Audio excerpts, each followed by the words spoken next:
Welcome to another episode of the Agronomy Highlights podcast. I'm your host, Ryan Spelman, and as always, I'm joined here with my co-host and colleague, Justin Brackenridge.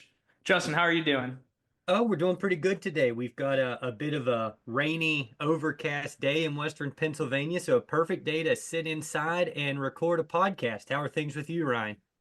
Things are going well. It's been a gloomy day here today as well. I think both of us were talking ahead of this podcast that we might need a nap ahead of time, but it's been a really rainy 10 days lately. I think we're dealing with some of the remnants of Helene here, Hurricane Helene. We didn't get anything really serious, but we've just kind of had a constant drizzle for 10 days. So it's finally let up, which is nice. I think people are itching to get back in the fields.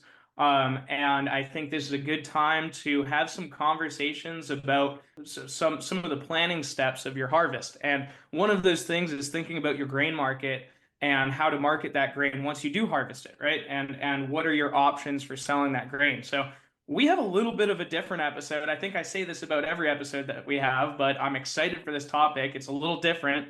And it's about grain marketing. We, as agronomists, don't have a huge knowledge on this, so we brought in an expert to talk about this and kind of talk us through the basics of grain marketing and what you need to know as a farmer, especially going into this harvest season. So I think with that, we'll just bring him right on. So this is John LaPorte out of Michigan State University. John, why don't you tell us a little bit about yourself and your role with Michigan State? Thanks, Ryan and Justin, for having me on this. My role is I'm an extension educator. I focus primarily on what we call farm business management topics. So a lot of your business decision making, financial type things. I do dabble a little bit on some of the agronomics as well. I'm actually a certified crop advisor, so I'm very proud to keep that maintained and filter in as much of the agronomics into a lot of the work I do. But I work on a lot of different areas: cost of production, business analysis, uh, risk management, so in the veil of crop insurance, and then also with, as we're talking about today, grain marketing. And a lot of my work, I cover about 12 counties in the state of Michigan as the primary contact for producers. I actually cover a pretty diverse area. We have a lot of crops besides just field crops, but I also do some statewide work on beginning farmer projects. And so I get into some other areas of finance and business as well. So I'm the money person. That's primarily what I try to sum it up for people. Is you want to know how to be more profitable? I'm usually the person that you're trying to talk to here in our little neck of the woods. And so not only are you doing that part, you also run, let me get this right, the demand series. Can Yep. you talk to us a little bit about what your role is in that and how that came to be and what that looks like? Yeah, so demand stands for developing and educating managers and new decision makers. It's trying to take a lot of the business and financial type topics that people run into as farm producers and give them kind of some basic building blocks, some fundamental information, while also in some ways trying to kind of build up the nuances that go into some of the different topics. So regardless of where you're at in terms of your knowledge base, the idea is to help you build upon the knowledge you have. So if you're starting out kind of fresh, know a lot about a subject, there's a lot of that fundamental information, but then also within that's the ability to kind of stair step up, that maybe you're kind of coming into with a little bit more of a base knowledge, but you still want to know the nuances of how things work. For example, we have a number of bulletins on crop insurance, cost of production. There's some information on, for example, zoning and taxation, which is very Michigan focused on that bulletin. Um, but we have a lot of our materials actually pretty universal across the country, that we might have some specific examples or maybe some facts about how things maybe apply to Michigan, but a lot of the fundamental information is actually very usable across different states. So any of your listeners that hear that, MSU Demand Series, there's bulletins, we have some educational videos, some webinar recordings that we've done on various topics like business planning, or maybe some introduction to income taxes or record keeping, things of those natures. Especially for today's conversation, we actually have a bulletin on kind of an introduction to grain marketing. We have a short video series, and I say short videos of like 5 minutes or less, videos that kind of think about the overall viewpoint of kind of walking through the grain marketing area. And this is something that was started by me. I came from my background. I spent a number of years working for USDA as a loan officer, then spent some time in agronomy sales before coming to MSU Extension. And I saw a need for a lot of this kind of basic information to kind of help new decision makers, beginning farmers, kind of understand how some of these things really work so they can start applying that knowledge and making some decisions on their own farm. And I've enlisted a number of colleagues throughout MSU Extension. There are industry partners like USDA, Greenstone Farm Credit, Michigan Farm Bureau, Michigan Soybean, and then Michigan Agricultural Commodities, one of the grain elevators here in the state, are all actually industry partners that help with some of the materials. And so we're always looking to put out new information. And again, grain marketing is an area that, because I work in that, I've been kind of focusing on some more information on that area. But yeah, there's a lot of great stuff there that people can look up and help on a number of things. And we're adding more stuff all the time. So not just for field crops. If you have a few listeners that maybe dabble in specialty crops or livestock, we're always adding more things for people in those areas too all the time. And that's what I was going to point out. So we have the link that we'll put in the meeting notes. So anybody listening to this can click on that link and go straight to this page for all of this. But they've got a linking to animal agriculture. There's stuff for fruit. There's stuff for vegetables. And a big topic for us in Pennsylvania, and I'm sure it is across the country, is this kind of new and beginning farmer. And so I noticed there's also a link to that, right? And so the education there is wonderful. Really encourage anybody that's listening to this and has an interest in all of the things related to this. I think with Extension, we all kind of have the same goal. We're just trying to educate people, and maybe you like the formatting that John's using more. Just we don't care how you get it. We just want you to get good information. So really thankful to have some of this to share. So really we talked about this, and what we want to do is kind of start with just some basic terms of grain marketing, right? Is this approach that, like, I kind of feel that a lot of the producers or maybe farmers that I work with say, oh yeah, I know how to grain market. I don't need any help in that. But it's just because we don't want to go back. It's kind of like soil testing, right? We all know we should soil test. We all say, oh yeah, I definitely do. But do we know why, or do we know the ins and outs of that? And so that's where we're really going to start with John, is just throwing out some of these topics and these little definitions for us to start this fundamentally. And the one that I've kind of really struggled with is basis. So John, will you go through this term basis and explain what that means to us?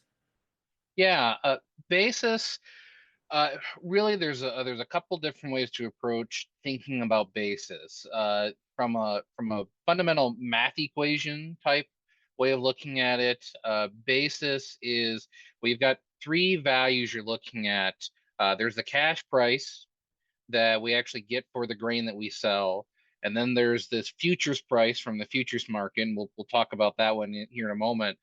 And then there's this value in between called basis, that really you're subtracting uh, basis from that futures price to get to that net cash price you're going to receive for the grain. So it's the difference between cash and futures is one way to look at it. A better way, I think, to understand basis is, because ultimately the question is, well, how do they calculate basis? Where does this number come from? And really, it's essentially your local supply and demand value. And every different elevator, grain elevator that you could possibly sell to, has their own basis number. It essentially accounts for their costs, because once they buy that grain from you, they got to manage it, handle it. They've got to maybe uh, deliver it, transport it somewhere. If they're not necessarily the end user, but they're maybe kind of one of those middle people involved in the long-term process, where they're buying it to turn around and resell. And so they have some costs involved. Maybe there's some operating interest that they're paying on, that those kind of get thrown into that basis number. The other portion of basis that kind of goes into that number is their demand for essentially your supply, or to the area supply of grain. And so you'll see that number kind of get, if there's the difference between cash and futures gets a little bit wider, where that basis is a little bit larger of a number. And we usually see this as a negative number. If that negative number gets more negative or wider, we call that a weak basis, because you're getting pushed to take less money on the cash side. If you see that basis number is a little bit narrower, it's not as negative, or in the rare occasion, it's actually positive and that cash value is above the futures price, we call that a strong basis, because you're being incentivized by that elevator to actually sell your grain to them. And so like I said, every elevator's got a different basis, because they've all got their own costs, they've all got their own situations. And so basis is going to look different depending on who you're looking to sell to. And so that's a really important number, because everybody kind of uses the same futures price. So then the idea of basis is, well, where do I get the better cash price? Then leads into other discussions of, well, how far do I have to get there to go, deliver to them? And some other costs maybe come into play. But that basis is kind of your starting point for who's got the stronger demand, who really wants my grain, who's maybe not as in much of a hurry to get grain from me or from other producers right now. And that kind of helps you to think about where maybe you want to start targeting your sale points. So base is a really important number, but it's also one that's maybe a little hard for people to get their head wrapped around, because we don't necessarily think about it intuitively right away as local supply and demand, because we kind of think about just supply and demand as, we've got the supply, where's the demand? The basis is that local number, who you're selling to. Gotcha. That you did a very good job of explaining that, I think, in a way that appreciates that local market and covers the cost of all of their costs on the end to actually manage that grain and then sell it themselves. So you did mention that there are rare occasions where that basis number can be positive. And thinking about this, I would think maybe there's a shortage of grain. However, in that case, why wouldn't the buyer just not buy the grain, right? Is it that they've already promised a certain amount of grain or something like that? In what cases would this number be positive? That's actually a really good example, Ryan, because that's somewhat goes on. If you've got an elevator you're selling to that they eventually are going to be selling to another elevator, they're working on contracts to those places too. So they've got to meet that demand. And so sometimes if they think that supply is going to be a little bit short, and sometimes it's a seasonal thing, depending on the time of the year, there's some seasonal patterns that we look for of when we typically expect that maybe supply is going to be a little shorter. So you maybe see that basis get stronger. And where you may see it go positive is they've got some contracts they're trying to fill, and they want to make sure they've got that grain to fill that contract, because, well, now they're losing money. Another way you might see that too is, where I live, I'm actually pretty close to the Michigan-Indiana border, and so that we have an ethanol plant in South Bend, Indiana. And there are a lot of times you'll see the basis there can actually be stronger than a lot of other places. And well, an ethanol plant's an end user. They need grain all the time. They're needing to actually keep that ethanol product moving. And so you may see times where they're incentivizing producers to deliver to them, where they're concerned about where that supply is going to go. It may be a case of where if it's depending on the time of the year, especially we get into maybe the summertime, where we got crops growing out in the field, but we don't necessarily have that in supply in the grain bins or other access points. They might be trying to buy ahead, and so they're trying to kind of hedge their own risk of saying, we want to put some things in supply, so we'll maybe push that number up a little bit higher, maybe go a little positive for a short period, to make sure we've got enough in reserve to meet our needs in case we run into a supply issue. So sometimes it's not always a necessary that there is a supply concern. Sometimes it's just the fact that they want to have, it's a business practice of, I want to have so much in reserve, kind of the same thought process you have on a lot of dairy farms, where they have a lot of extra feed, that they have more than a year's worth of feed supply. because they don't ever want a chance of running out, because they need to make sure they've got a constant supply of feed to those animals. An ethanol plant might be in that same position where they've got a certain threshold they want to maintain. So you'll see that creep up to the point of, hey, we'll really incentivize you with a positive basis to come sell to us to keep our numbers where we need it to be. But then that's usually a short period. So you want to be watching that a little bit. So one of the follow-ups I have to this, and I think maybe the take home that I've gotten is this basis number is not static, right? Like this is a number that can go up or down, and so this what it kind of translates to me is we might see weaker or stronger, but it comes down to like pen to paper.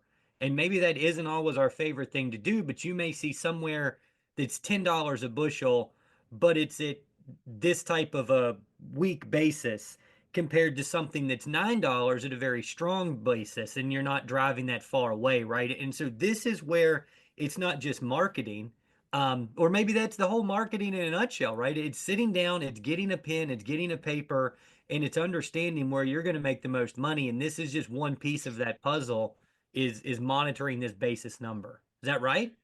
Absolutely. Okay. It's all part of kind of knowing where, when you're looking at your selling points, historical basis is really important. If you've been selling in certain places, or there's actually a tool that's Purdue has called a crop basis tool that actually kind of gives you a regional look. I'm not sure how many states they have in it, so I'm not sure for the uh, folks outside. I know Michigan, Indiana, I think Ohio are in there. There might be a few other states. Um, but there are tools like that where you can look back at historical basis to say, where has basis typically been?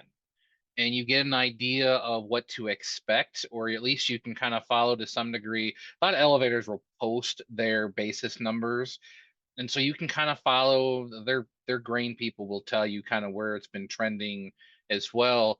But yeah, it's a fluctuating number. It doesn't stay static at all. It's going to change based on the situation of the larger futures market. It's going to change based on what's going on out in the production world, where that, we're looking at the crop coming in. What are we hearing about? Is it going to be a good crop, a bad crop?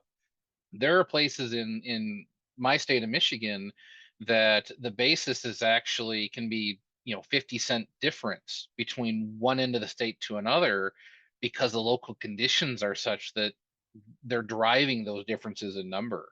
Now, the 50 cents is a big deal because you wouldn't necessarily drive, across the entire state to go get the better price at a 50 cents difference, because you'd pay for that in transportation costs alone. And so it's an important number that you have to factor out of, where am I going to go to sell? What's that basis number? How does that impact the bottom line of what I'm going to get from a net cash on the actual sale? But then that's really a gross number, because you've got to pay for all your other operating expenses. You had to pay to haul it there, those type of things. Yeah, it's putting paper to pencil and kind of figuring out, where's my advantage, where's the opportunity really lie. But basis is like your starting point. That gives you a really good feel for who's really wanting the grain, and then you can start to think about, what do I have to do to get it there is an advantage to me, even though they're offering an incentive. And so those are some big key things to think about with basis.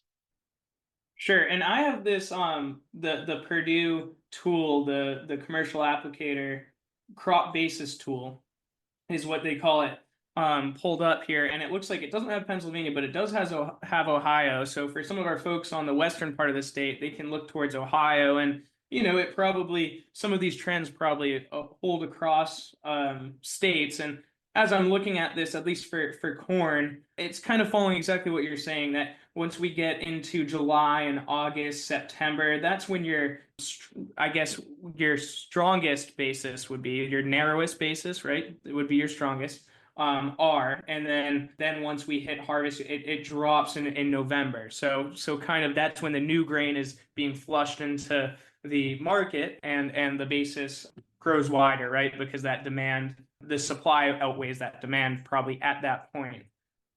Yeah. Yeah, that's exactly it. Because you think about it, when we're getting into September, we're anticipating that new crop coming in. And so generally in most years, we anticipate that we're going to start seeing a widening basis for the first couple months of harvest because there's a lot of grain coming in. They don't have to go far to find it. So the elevators aren't going to necessarily incentivize you to bring it in, and so they're going to be kind of saying, well, we got plenty of options. We're not going to give a lot of extra money out the door to have you come in when we can go to your neighbor and have them come in for this lower price. And so we see that, and then typically in a seasonal pattern about maybe February, Marchish, we start to see it narrow up again because now we're kind of seeing what we have for total production that's left from that harvest, plus anything carried over from bin storage from maybe a previous year. And we start to kind of think about, well, what is our long-term supply to get us through the next harvest looking like?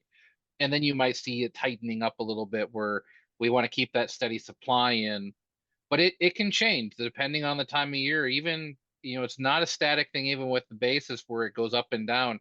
We see a seasonal pattern, but it doesn't always look the same every year. It doesn't always follow the same exact pathway, because it might not start to narrow up. The pricing may not get better until maybe April or May. And then you've got the concern, well, I'm trying to put a crop in the ground at the same time, the better pricing sitting there. So there's a lot more to then think about beyond just what basis is doing, especially depending on futures, because you have basis telling you what the local market has, saying, I want your grain or I don't want your grain. You might have something totally different coming in from the future side, saying maybe this is the exact opposite of what you're seeing at the local market. And I think that's a great kind of next step into these terms, because when we started on basis, you introduced us to cash and futures. And so, run with futures. What does that one mean to us? Futures, I like to think of this as, this is your global price. This is what your end users are having to think through.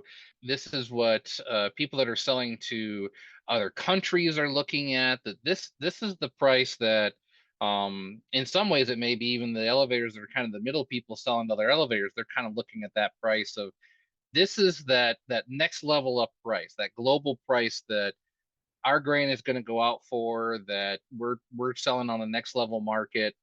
Uh, Producers can sell and buy contracts on the futures. Most don't do it to actually take grain or deliver grain, although some farms are large enough to do that. But each futures contract is a minimum 5,000 bushels. And so there's not a lot of farms that are set up to do that, but there's a lot of trading and speculating that people go on with these futures prices. So I always look at it as, this is the global number. This is the number that we're out competing with other countries on. We're trying to get other countries to buy from us with. And, we're trying to look at what that price is versus, again, taking that basis out of it to eventually get us back to our cash price of what we're going to receive. Well, that global market, that's kind of like where your end users are going to be. These are the people that want this grain, whether they're going to feed it out or turn it into another product. This is where it's kind of going outside of just our borders, or it could go outside of our borders. And that's not a level that most producers are at, but it affects the actual price we get at that producer level. So it's an important number. And depending on what the global supply and demand is, where our trade contracts are, what's going on in the world, you may have situations like right now, it's been going on the last couple of years. There's the war in Ukraine and Russia going on. We have situations where we've talked about potential droughts in Brazil, Argentina. You've got all these concerns about the supply and accessibility of grain from other countries. That impacts that future level price, that then trickles down to us at the cash level eventually. And so that's that global number. That's kind of looking at the big macro level, as the economists would like to say, where we're looking at the big picture of the whole world of what we're trying to eventually get, our product's going to get sold for, and that impacts what we as producers receive in the end. So I think to kind of summarize that, at least for something I can look at, is when we're looking up prices online or we're calling our co-op, those are cash price. And I'm going to maybe take a leap here, but I'm going to say that sometimes there's a confusion on futures and future, right? That just because they're saying this is the price occurring on November 1st, or December 1st when you drop it off doesn't mean you're involved in the futures market because it's happening a month from now, right? I think that's a wonderful point to make, that you've probably corrected some mistakes I've made, but two totally different things. Even if it's happening a month from now, that's still a cash price. It's just a cash price 30 days from today. Yeah, in a lot of cases, I think where people get confused is when you're looking at the in the future, it's essentially what I would call a forward contract, where there's certain delivery dates that everything is kind of set forth on marketing. We use futures contract dates, so the idea of the future in terms of you're talking a future delivery. Um, like in December, maybe it's going to be in January, February, maybe in May. And there's some standard months like that get thrown in there. And so for people in the futures market, they're looking kind of outward of, well, I'm going to agree to deliver a futures contract, say in December for that 5,000 bushel minimum. Whereas the price that's listed at the local elevator is going to be their cash price. Well, they're using that same month. Maybe they're looking at same December, but they're offering you the cash price that you're going to deliver. You're forward contracting that cash price for that December month that makes sure you're just going to have it in there sometime in the month of December. But that's one thing about the markets that's kind of confusing, is that they all use those same month brackets. So December's basis, December's futures, December's cash. They try to line things up so people can kind of do the math real simple of futures minus basis equals cash. But it gets really confusing when you start to think about the price you're seeing at the elevator. You're right. That's basically going to be that forward contract where I'm agreeing to that cash price, but I'm going to deliver it in this month. I've got to hold on to that grain, or I got to make sure I've got the grains delivered at least by that month period, which is different than the futures price, because that there's only certain ports in the locations within the U.S. that you would actually go to sell and deliver that actually take those. A lot of people take them into like the Chicago area is one area that I know that there's where a lot of the people delivering on futures to like those elevators, maybe like your ADMs or Cargills that you're thinking about that are taking that kind of grain for an actual futures contract, and then other locations. But for your local markets, that price you're seeing on the board, yeah, that's a cash price at a forward date. So forward contracts like a forward date. I'm looking forward in the future when I've got to actually deliver that. But that's a really good point to make, because that's different than a futures contract or a futures price. So, I like to learn things too, right? This is that breakdown between agronomy and grain marketing, and I've learned my thing for the day, and that means I get to call it an evening, right? Um, what I don't want to do is take too much away from this conversation that we're going to have about the risk that farmers are going to see now and the different types of contracts and stuff. But before we move into that, we've covered basis, we've covered futures, we've covered some cash pricing. Are there any other like really key terms that you think we should discuss before we get into some of the risk or pros and cons of different contracts? I think the main thing beyond those to think about is uh, one of the biggest elements about working with the grain market as we start to talk about the contracts, and the contract options, or what I call pricing decision tools. I like to think of them that way, is you've got to think about your own adversity to risk. How much do you want to take the risk of being involved in the market, like holding on to your grain for a long period of time if you're going to keep it in storage, versus going ahead and delivering it and saying, hey, I don't have it on the farm anymore. I don't have to worry about maintaining it and quality losses, those type of things. Um, or the risk of, markets can change very quickly. And so to some extent, how long do I want to be in the market and looking at pricing and securing a price on that grain? Do I want to be in it for a month? Do I want to be in it for a couple months? Do I not want to be in it at all? And I want to just be rid of it and say, my price is my price. I'll deal with it from here on. Risk adversity is a very individual thing. And it's something I think is really important that people think about. Where is my risk adversity? What's my level of willingness to take on risk I think is a really important thing to think about as you're kind of thinking through the rest of the grain marketing process, because you can know all the options that are out there, you can know all the contracts to use, but if you're a really risk adverse person, you're probably not going to use them. Versus if you're, less risk adverse, you're willing to kind of roll the dice. Farmers roll the dice enough as it is most years. They don't need to go to a casino. Grain marketing is enough of a gamble. How much would you? This is basically you're playing poker or blackjack. What's your level of risk that you're willing to take on? Is going to influence some of the decisions and the options you're going to look at to set a pricing later. So I think that's the main thing to think about as we kind of think about what are some of the tools people can use.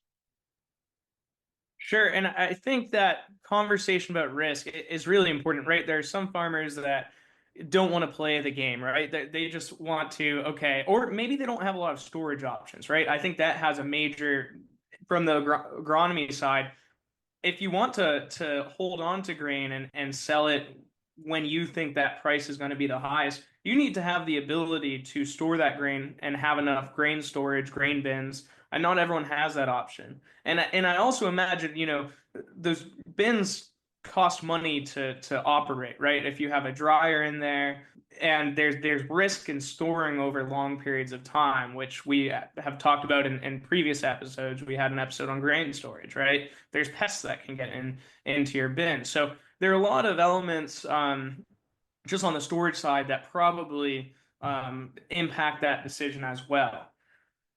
So I guess with that, we can move into this contract versus selling the day that you harvest. Can you talk a little bit about why you might do one or the other, and maybe define for us what a grain contract is and how they actually work? Yeah. Well, with a contract, it's pretty straightforward when you think about it. You're agreeing to sell so many bushels within a certain delivery period for a set price. Now there's some leeways in there that, if depending on the type of contract you're using, there might be some fees that are approached with that. Of course, everything is at the will of any discount schedules they use. So if you're still delivering at a high moisture, there's too much foreign material, those kind of quality concerns that you normally get some discounts on, everything's still subject to that. But you may have some additional fees based on the type of contract. But different contracts do different things, and so part of the decision on contract versus maybe selling, the day you harvest or selling relatively close to harvest, is looking at, are those contracts advantageous to mitigating the type of risk that I'm worried about. There are cases where people that, if they've got a really good handle on their cost of production, what their break even numbers are, they may look at the board and say, I can make money at this price. Why would I wait? And there's really nothing wrong with that, because it's still a profitable price. So there's the opportunity to just say, I'm going to deliver it. The moisture's coming off at a reasonable amount. I don't need to dry it, or I'm for the extra cost of handling it's going to take me to dry it down the 1 or 2 points. I'm going to make that back or more just by delivering it, and taking the discount that's there. And so there's really no right or wrong on that, as long as I think fundamentally you understand that break even price. Delivering immediately, as long as it's the profitable number. And people always ask me, well, John, what's a good price for marketing? And I always come back to, what's your cost of production? Because every farm is different on that. Everybody's different on how they operate. They have different costs. They have different production practices. Nobody is exactly the same. And so your break evens are going to be very different farm to farm. So it's really important to know that. Um, and I think that's a big point in terms of thinking about, do I sell immediately or do I hold on? Um, and people don't think of it this way, but storing the grain and waiting for just what we call a spot price, or the spot market, where you're taking that, whatever the cash price is at any given time, that's actually a price decision tool. It's actually an option for you to think about, because if you've got the bin already up, or you know what just costing you to keep the bin plus to operate it, and you're looking at what that value is, and you're saying, I think there's an opportunity down the line that this cash price is going to get better. That's one way to approach it. Now, you're still exposed to a lot of risk out there when you take that option. But if you're aware of the different risks you're taking on, your basis risks, your futures risks, the actual quality storage you mentioned, getting pests in there, those type of things that come with actually maintaining grain in a bin. If you're aware of those and you're still feeling confident that, this is going to head in a good direction, or at least you've got a good, maybe an exit strategy of when you're going to get out if things don't go the way you're going, storing and waiting on a price is an option. It's something a lot of people look at. You mentioned also, Ryan, that people that don't have storage. One contract that people could look at is what's called a delayed pricing contract, where you go ahead and you physically deliver that grain to the elevator, but then you wait to set a price later on. Now, there's normally there's storage fees that you've got to pay for that. There might be an extra handling fee depending on how the elevator treats that contract, but you've gotten rid of actually having to hold on to that physical grain product. You've moved it off the farm. Now you're just waiting to kind of set a price. And there's usually some parameters in those pricing of, what window do you have to make that decision before you take whatever the price is at the end of the contract. But that is a really viable option for people that don't have grain storage. Now, that might be a concern this year because we have a lot of grain still sitting in bins. We've still got records amounts across the country of people still holding on to corn and soybeans in bins compared to what it would have been a year ago. And that's been the case this whole year. So storage might be at a premium. Your elevators might be paying at a premium. But for people that don't have storage, if you have that option, compare that to selling immediate harvest, there might be an advantage there to taking that option and waiting to price that grain a little later, and you still have the benefit of you don't have to worry about storing it because you're using the commercial storage versus just selling it immediately out of the field. So it's a very viable option. So one thing I want to jump in here, because I know there's a bunch of these different contract types. Does the place that you, let's call it an elevator or whoever, did they tell you what contracts they're going to have available to you? Not every one of these is going to have, what did you call it, future pricing contract, delayed pricing contracts, or how does that always work? Yeah, it's very specific on the elevator you're selling to. Most will have a forward contract. Most will have a basis contract or maybe a hedge to arrive. Those are pretty common, not guaranteed at every location. Forward contract is used pretty much, I think, almost at every elevator, but some may or may not offer a basis or a hedge to arrive contract. And in some cases, it may be seasonal, where they're looking at the market and they're saying, we're not going to offer this contract based on where we think the market's going to be. So it's subjective to the year, it's subjective to the situation. You have places that maybe typically have offered a delayed pricing contract, but they know they don't have the storage for it, so they're not going to offer it. So that's something that getting a feel for, the elevators you're looking at buying, having conversations with those people to know what are you offering, what are the options at the elevator is really important, because then that kind of tells you what are my available tools to work with, and then you can start making some decisions on where do I think prices are going to be, what's my situation on storage maybe, to help kind of guide you in thinking through what do I need to set up in my overall plan of getting rid of this grain and trying to maximize the best possible price for the farm. And it all starts with knowing what your options are. Because, for example, I mentioned a basis contract. This one's actually, I recommend a lot of people look at forward contracts, basis, and hedge to arrive predominantly because they're straightforward to use. Like we mentioned, forward contract, you're setting that cash price. You just got to deliver at a certain date. Well, a basis contract is really handy where you think you're in a situation where uh, you think that basis is going to get weaker.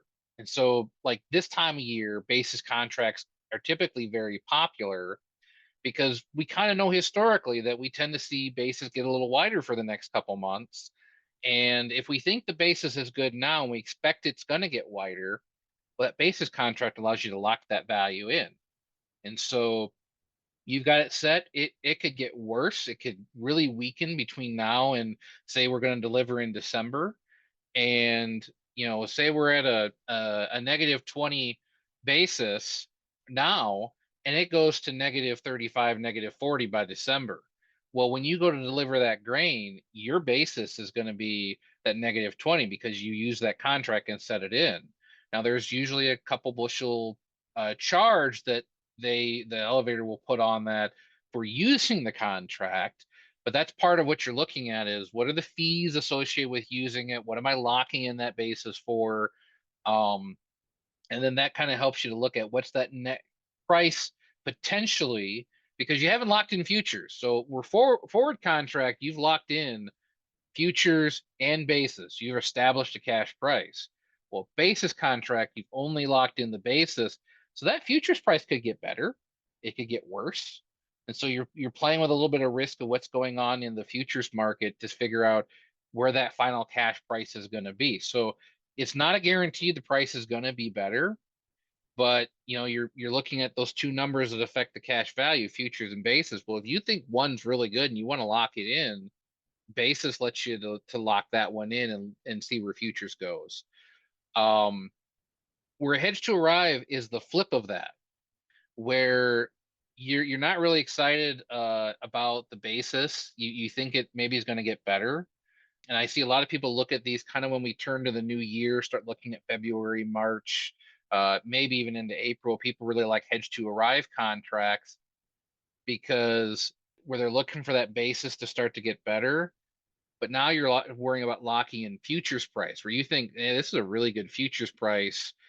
I think this might go down, or I think there's some volatility there. I'm a little concerned. I just don't know where it's going to go, but I really like this futures value as to arrive. It locks in that futures, and then you can wait to see, does that basis get better? And you're setting all these are set on, again, a delivery month. So you're looking as time goes on about when do we want to lock that in. And so if you kind of set some price targets usually with the elevator that, hey, when the price gets to this point, I want to go ahead and lock my basis in if I've got a hedge to arrive contract. Or if you're using a basis contract, it's the other way where I've set my basis. Hey, I want to lock in my futures at this point. And you kind of think through where you think some of the prices are, and they'll work with you in terms of whatever that number it is you've allowed to float, as I often call it. The elevator is going to work with you to kind of lock that in and know when you want to set that up. But those are the nice things about those. So hedge to arrive, you lock in futures versus a basis where you lock in basis, and then forward contracts are you just lock them in both. The nice thing about those types of contracts, you're addressing where you think the risks are, whether you think it's all in futures, all in basis, or just, you think they're both concerning, or you just like the cash price. The other thing that's really nice about those is that you're working with local people. These are elevators you're planning to be in and delivering on more than one occasion. Some cases they might actually be in your home community. So they're people you know. And that's a really big thing because if you know who you're working with, they know you, they know your farm operation. I think that's a big part of that. You've got this relationship established that you like to have. And that's a big key is getting comfortable with where you're selling to versus, if you were driving 2-3 hours away to elevator, you're just another truck coming in. But these kind of tools, you're kind of more that community feel, more of that, people type situation. I think that's a big factor with grain marketing is you want to know the people you're working with, who they are, kind of what they're about. Not that you can't eventually build a relationship with people that are a couple hours away if you deal with them enough, but there's a benefit to that as well that I don't think people talk about enough with these contracts. But they're really handy where it's, you can kind of set up your risk. Where is the risk you think you're going to have? And then you've got a contract that allows you to lock in one of those aspects where you think the number's good, or even you're just concerned, I'm not real happy with the number, but I think it's going to get a lot worse, and I want to secure part of this price to lock in a better cash price, or at least the best possible cash price.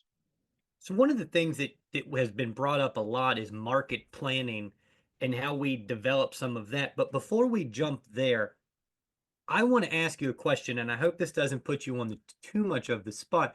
But when you're talking to a producer, What percentage of their acreage do you recommend for contracting or not? Well, one of the first things I ask people is, do they have crop insurance? And specifically, do they have revenue protection crop insurance? Because one of the things that if you have revenue insurance, uh, what's really helpful is, so one of the things that when they're looking at pricing out revenue is they set a base price based on the February futures, and then they'll set a harvest price based on depending on soybeans or corn, November or December futures. And what they're doing is they're it provides you a safety net on some of your production. So usually your coverage levels are upwards of 85%. Most people are somewhere in that 70, I think 80% range of what their actual production history is, or basically your average history for production. And I tell people use that number as a guidepost because revenue protection, part of the reason they set a base and a harvest price is they're trying to protect against downward risk potential, while at the same time also protecting against yield loss. And so if you have revenue protection, you have built in, and the harvest price option that's there is an automatic when you have revenue protection.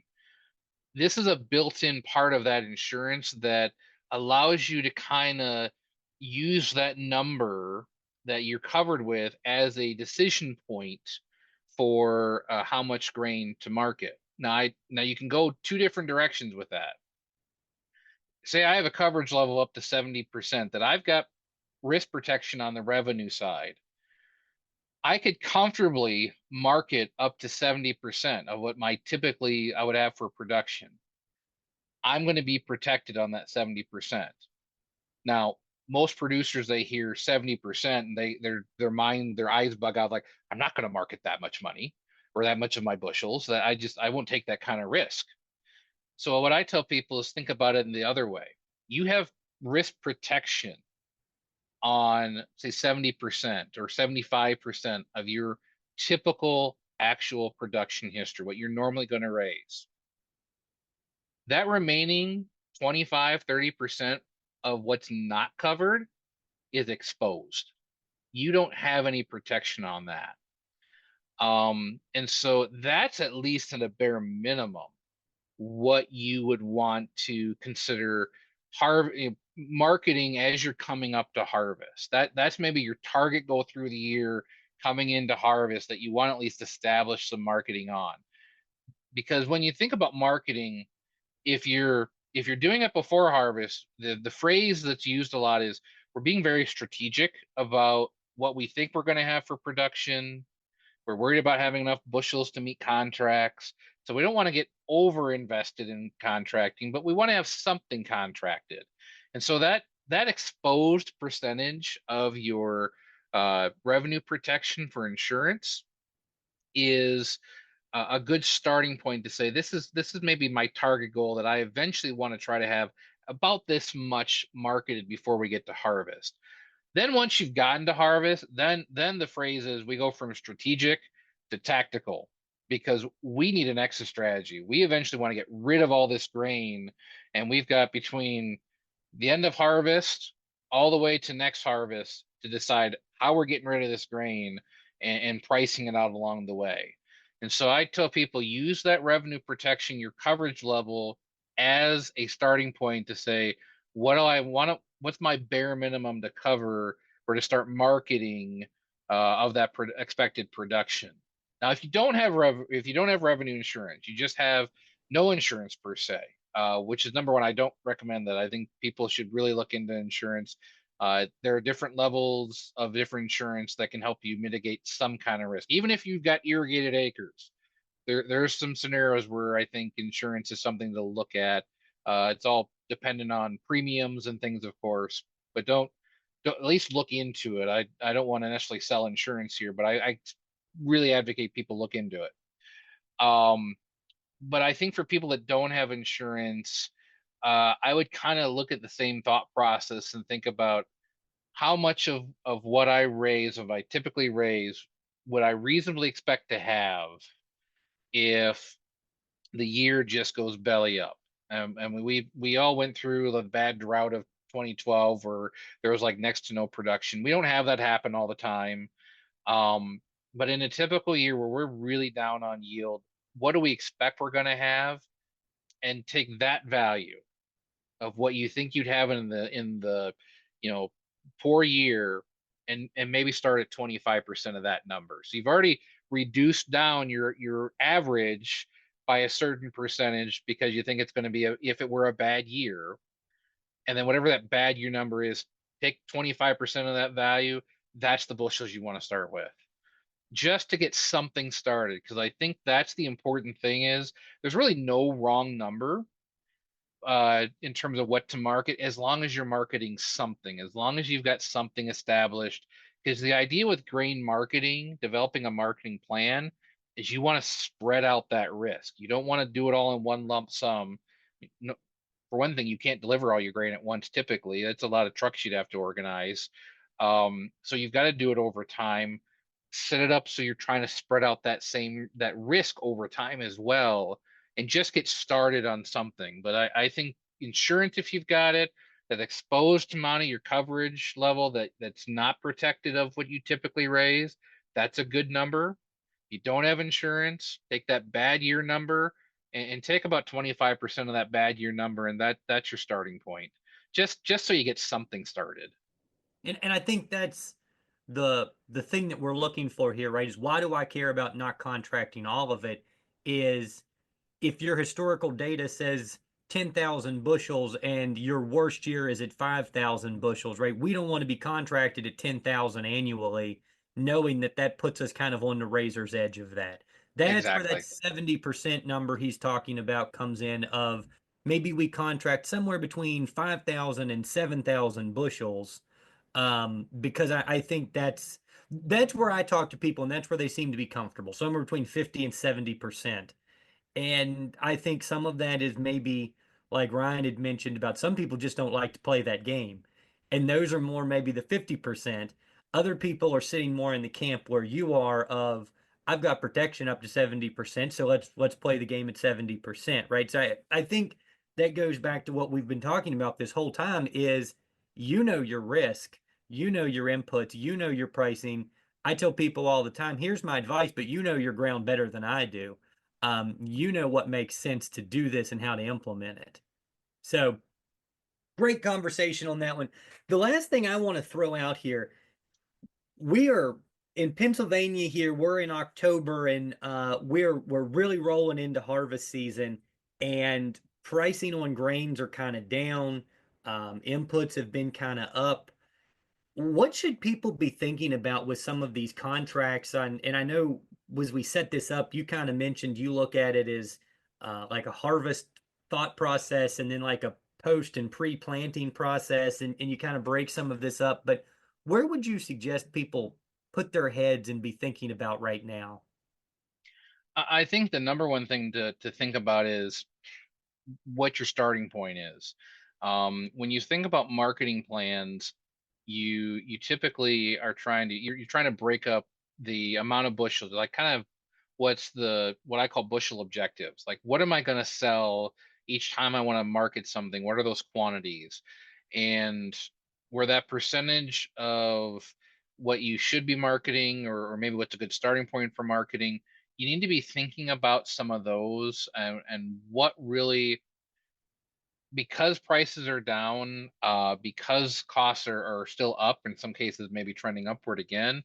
You need to start with at least, how many bushels would I normally want to move? But then you've got to couple that with pricing targets.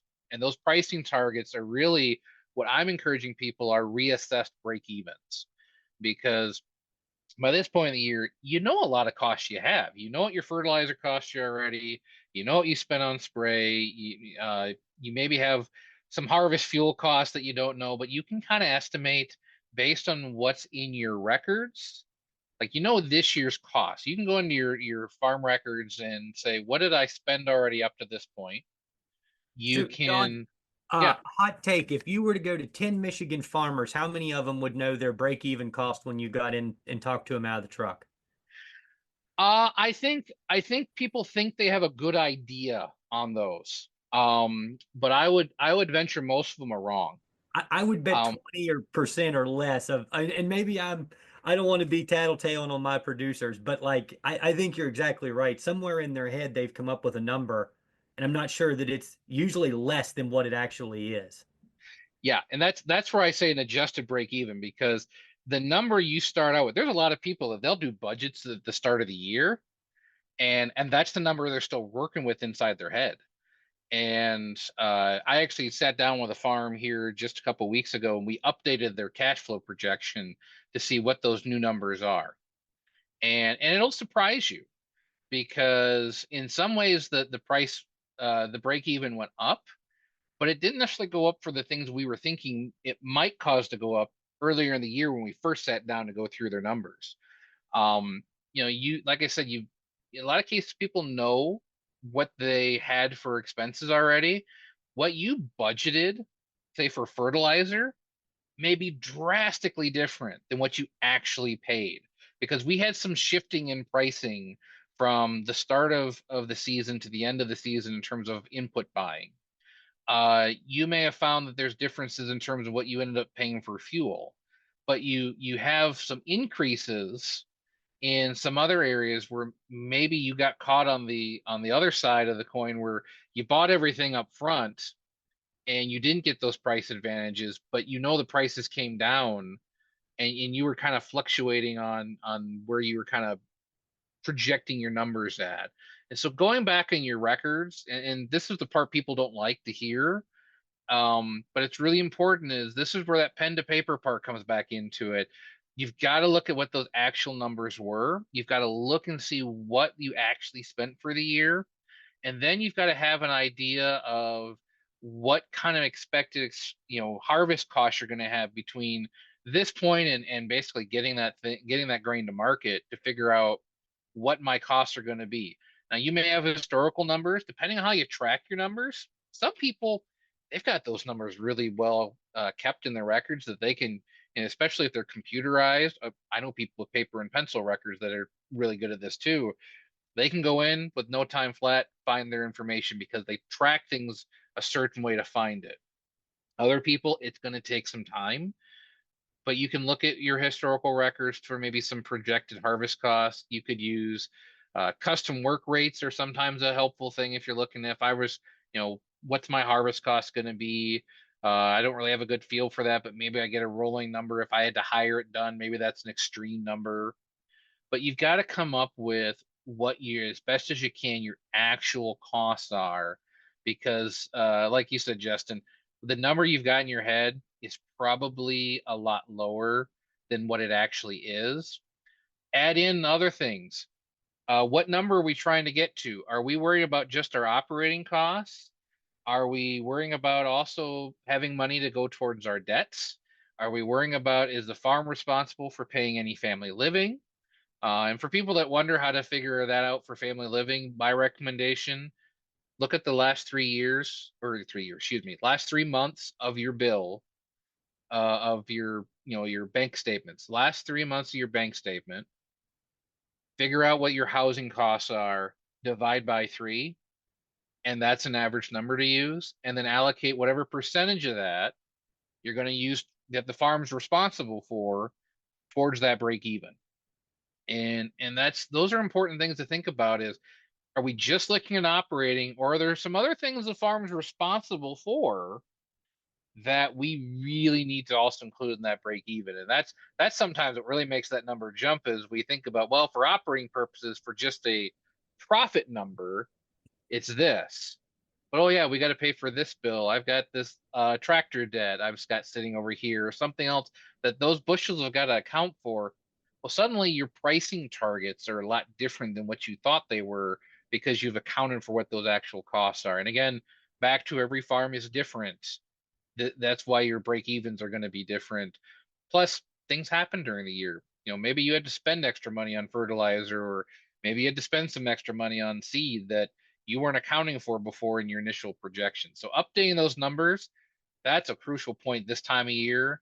Have that number in your head, because if you don't, you're guessing on the rest of this stuff, and you could guess wrong. And this is not the type of year that you want to guess wrong. And I think so, like Penn State wise, I know OSU has a bunch, Cornell, I'm sure everyone does, has these enterprise budgets. And I'm not saying that everyone needs to go home and pore over every statistic and every piece of data. I think the valuable part of that is looking at all of the line items they put in that budget that you need to adjust or plan for within what's costing you or making you money. And there's so much stuff in there that it's kind of what you're saying. But what about that crop insurance, or what about that repair bill for that tractor, or this and that, or the things that maybe in our mind we compartmentalize? Well, it's operating expenses anyway. I don't have to worry about that one, right? That would have had to pay that whether it was on the corn or beans. Well, but you didn't, right? And so that's where I think a lot of these budgets are helpful, because you're thinking, oh yeah, that is part of this, or paying yourself to an extent, right? That's a huge conversation I have with a lot of these folks, and they look at each other and laugh at me, but it's still something else that we should really be considering. Yeah, and when you think about some of the things you mentioned, like repairs, you think about fuel or some of those things. Boy, it's really hard to sit down and piece together how much of that really went to corn, how much of that went to soybeans.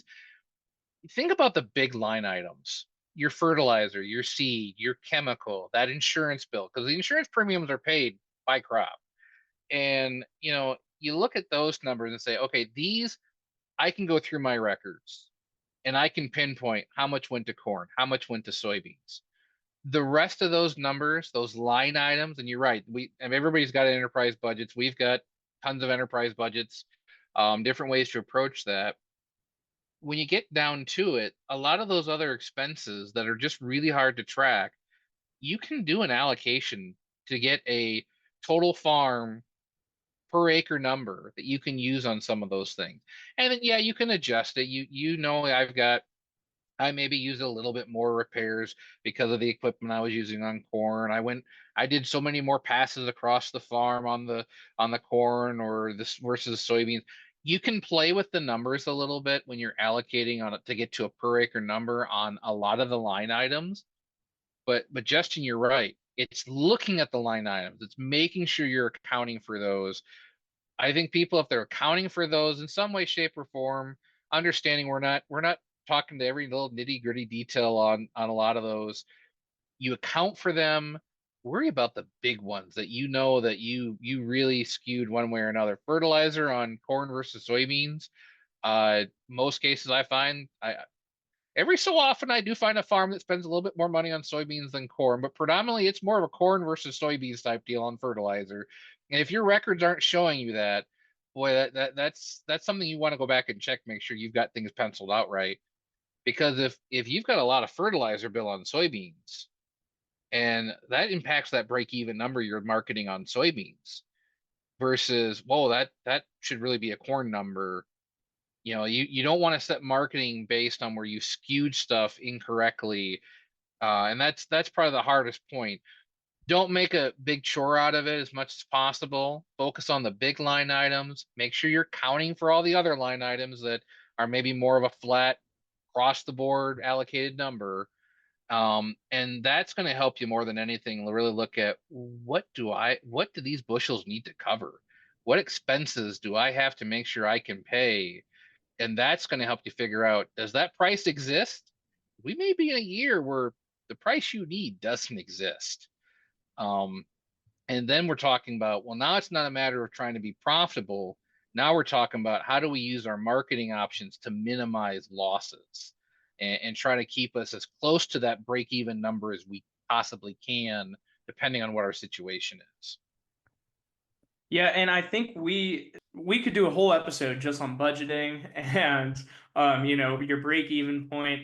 But it's so crucial, right? And especially those bigger line items that we're talking about here, fertilizer, one of the things you mentioned, in this new, especially post-COVID era, we've just seen these huge fluctuations in some of these prices, right? So it's really important to figure out year to year what these costs are and what you need this year, not just historically, but use that historical data. And you need to be looking at it almost at that yearly scale and a bigger picture, right? And zoom on out. So I think and kind of we're kind of coming up on an hour, so I'm gonna kind of draw us towards a close here. So one of the things I'm gonna ask when talking about some of this volatility and how do we account for this year-to-year volatility that we're seeing, what's going on right now in the grain markets, and where do you see this season? So this episode will probably we're recording on October 2nd, but it'll probably come out at the end of October, on October 30th. So with that in mind, what do you see this season bringing us? And this might be a hard one to answer, but what do you see? Oh, there's so many things to be watching. You think about it from a global standpoint. We've got all the foreign country players out there. The war with Ukraine and Russia is something to be watching for, because that, depending on how that could escalate, could not, but it depending on what happens there. We've seen before in history, when that first started, there were some disruptions to the supply chain from that part of the world. Uh, Brazil and Argentina are always a big player when it comes to production and what they've got for supply. Uh, and whether or not that's going to impact that, the kind of the opportunities we have. Um, a big thing I think people should be looking at, or if you're a soybean grower, is the EU has a deforestation policy that says that they don't really want to be buying grain that was grown on deforested acres, which there's a lot of that going on. A lot of that's been going on in South America, so that may mean an opportunity for U.S. soybeans, which could be a nice boost for soybean prices. And usually, what's good for soybeans kind of trickles back to corn and wheat a little bit. I usually say corn's more of a driver than soybeans, but anything that helps boost up one usually eventually helps boost up the other, just because in the end we got to think about next year's crop. We're trying to buy acres in some ways, from a supply standpoint. So I think those type of things, looking at the global positions, really important. But then looking locally, just hit the news here within the last day or so about the right now we're looking at strikes in a lot of the ports. How does that play into local supply and demand? We're worried about the water levels in the Mississippi and some of those things. Our infrastructure concern, the railways coming to Canada, because we actually buy some of our good portion of our fertilizer that gets imported to the U.S. comes from Canada. At least one type does, and I believe it's potassium is mostly that comes from Canada. I might have that wrong, but we have I know at least one of our major fertilizers comes from their railway. So we have a lot of things that are going on right now that could be disruptors, potentially, that we could see some boost up in price. But at the same time, none of that stuff is really showing an impact right this moment. And by the time this airs, that may still be the case where we don't have anything really affecting large movements in the market. And so I think for people that are looking at their position, they have to kind of be looking ahead to say, what do we think is going to happen based on what's currently going on? What are kind of the expectations? You see a lot of reports. I like to read the USDA WASDE reports, just as one place to get some information what's going across the world. I check out a lot of different farm magazines and websites just to kind of see what they're putting up for news, just to get a handle on what's maybe coming down the pipeline. Staying informed, I think, is the main thing, that you have to have some idea what's going on locally. So having those conversations with your grain elevator, having some idea what's going on domestically in our infrastructure, and then globally with some of these other countries. It's a lot to track, uh, but that's where the conversation, I think, with your grain elevators can help, because they'll kind of clue you in what they're hearing and help guide you in what they would like you to do. Weigh that all in, because you can use a lot of these tools to kind of help you secure good pricing. They're at least the best pricing possible. And I think that's a big key for everybody, is staying informed, know your break evens, have a feel for what's going on in the market. You don't have to be an expert and know what every player is doing at every moment of the day, but kind of get that big level view of what's going on and what concerns do I have about the future potential of these markets. And back to risk adversity, what's my level of want to be riskful in the market? And use those as deciding factors, because ultimately the goal is to have a proactive plan. You want to be proactive about your marketing. You don't want to be stagnant and waiting for a price necessarily. You can do that intentionally. I don't ever want to dissuade people that storage and waiting on a price is not a good option. It's a good option as part of an overall plan. It's not your only option. You want to have more than just that you're waiting on. But staying informed, knowing your numbers, knowing kind of a big level view of what's going on will help you make a decision and just be proactive. Proactive is the name of the game. If you're trying to market grain, you're trying to plan, proactive. That's the word you want to get in your head. I want to be proactive.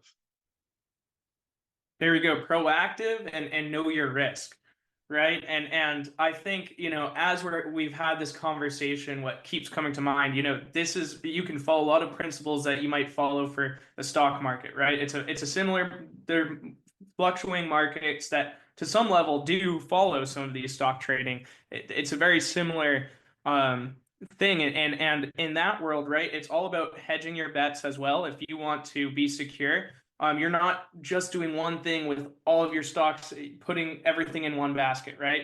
Same thing in grain marketing. We want to be hedging our bets and spreading out our risk, right? I think, and it all depends on what's your aversion to risk. Do you want to play that game? Do you want to sit there with the multiple monitors, right, and tracking news stories and the market price, right? I'm just imagining some of my farmers sitting there with all of these different things and their ideas about what the news is going to do, right? You can really follow that and end up being out of luck if you put your eggs in the wrong basket, right? Yeah, if you know some farmers that have got those multiple screens that are watching that, let me know because they'll probably be the best source of resource or information that I can find. I want to talk to them because they're probably going to stay on a lot better than I can because it's a lot to try to keep up with. And I think that's the main thing. And like you said, it's the same as thinking about the stock market. It's the same following input prices. You're thinking about whether or not I should buy fertilizer, buy chemicals. You're using a lot of the same thought processes of where do I think this is going to go? How do I be proactive? Yeah, I think proactive and know your risk is a great way to think about it. If you can do those things, you're going to set yourself up to really have a really good marketing season. Doesn't mean it's going to be you're going to get great pricing. Things are going to be fantastic in terms of profitability, but sometimes the best marketing we do is when we have poor markets. And I think that's where we really shine in terms of being proactive and knowing our risk, just to help us weather through when we've got years like this. Sure thing. Yeah, and I don't have any farmers that sit there with all the monitors. It would be a funny sight to see, really. And I think that's where if you can find someone in your community, again, we talked about finding people in your local community, whether it is someone at your elevator, a grain broker, someone who just is well informed in this, that can help you along too, right? Just talk to someone who is following these things. Well, I think this is probably a good point to wrap up. I mean, I have scratched down here so many ideas for other episodes we could do outside grain marketing. Like I said, this isn't a topic we usually cover, but now I realize just how broad this topic is and where we can take this. So we'll probably have you back on at some point for something else. And I guess, Justin, do you have any other last questions or you're all set? This has been awesome. I've been scribbling down notes. I've been writing things over here so that I can get them to you in the meeting notes. I really hope that this is something that everyone has enjoyed listening to. And John, we appreciate you being here with us. What a wonderful resource. And we'll try to not use you too much. We're going to keep you as a secret a little bit so that you don't get too overused and you're still willing to join us next time we call. Not a problem. I am so glad you guys got a hold of me to do this. I've enjoyed this. I'm happy to come back at any time. I'm happy to help on any other projects or things that come along. If you got producers that need help with any of this, feel free to share my contact. I am always happy to help. This is a tough subject. This is something that sometimes a 5, 10, or maybe a 30-minute conversation kind of helps people just kind of get a sense forward on how to do this. And I'm happy to help on any of this, and I've thoroughly enjoyed being on this with you guys today. Awesome. Thanks, John. And yeah, sure. Hopefully this format is great so other people can come and listen to all of this and get some of that foundational knowledge. Now, is there any place that people, if they're listening and want to find more information from you, that they can reach out to you, or maybe you don't want to be found so easily, that's okay too. Actually, if they search for the MSU Extension's farm management website, it's at www.canr.msu.edu/farm_management. We have a ton of resources on that website. There's a little area called Meet Our Team. You'll see my smiling face on the list of people there. That is a great place to go to. We've got links to the Demand Series website, to our MSU Beginning Farmer website, where we have a whole bunch of resources there for people starting out and new managers or new to farming. A lot of stuff there, and that's a great landing place for people to go look for more information, or to reach out to myself or anybody else in our team. We are happy to help answer any kind of questions. Regardless of what state you're coming from, everyone's got the same type of questions. We're here and happy to help everybody. Excellent. Thanks, John. We'll make sure that that makes it into the show notes, as well as all the other resources that you mentioned today. So we really appreciate it. And for our listeners, we hope you guys learned as much as we certainly did today. And we'll catch you on another episode of the Agronomy Highlights podcast.